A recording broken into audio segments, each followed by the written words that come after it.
at the sound of a trumpet, what do you think of? Second coming, right? So there's a lot of scriptures that connect trumpet blasting with the second coming.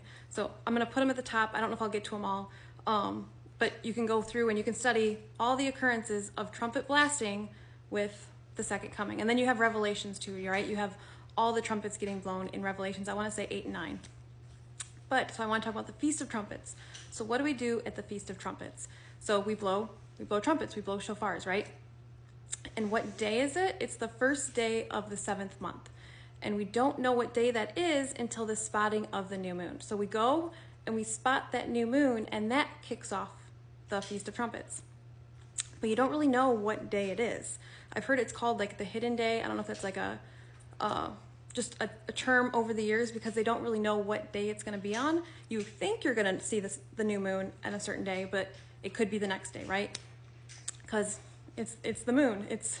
You don't know when you're going to see it, so you don't know the day or the hour. But so when we see the new moon, we blow trumpets. So I have my son's right here. She doesn't like it, so see, she's really like we blow them, and she's not fond of these. So that just disturbed her. But so,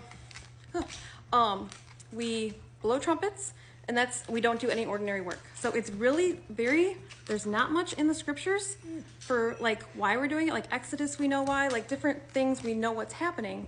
Feast of Trumpets, we're just told to not work, and you should have a rest, a memorial by blowing trumpets, a holy convocation. So, and when the new moon started, so it's the first day of the 7th month, so you have to get that new moon to be spotted. And then it starts into the 10 days leading up to atonement too, right? So when you think of trumpets in the Bible, you think of like, when are they blowing them? They're blowing them to gather people, they're blowing them for war, they're getting people's attention. So at the sound of a trumpet, it gets your attention, right? But I do want to read a couple scriptures that I think a lot of people are familiar with, like 1 Corinthians 15:52. In a moment, in the twinkling of an eye, at the last trumpet, for the trumpet will sound, the dead will be raised, incorruptible, and we will be changed. So there's a lot of scriptures, and I want to say Matthew 24, which I think a lot of people know Matthew 24. It says, for he will send forth his angels with a great trumpet, and they will gather together his elect from the 4 winds, one from the end of the sky to the other. So, Feast of Trumpets, Second Coming. I think there's a lot of connections to be made. I'm going to put all the scriptures up here. You guys want to study them out. But it's a feast day that's yet to be fulfilled.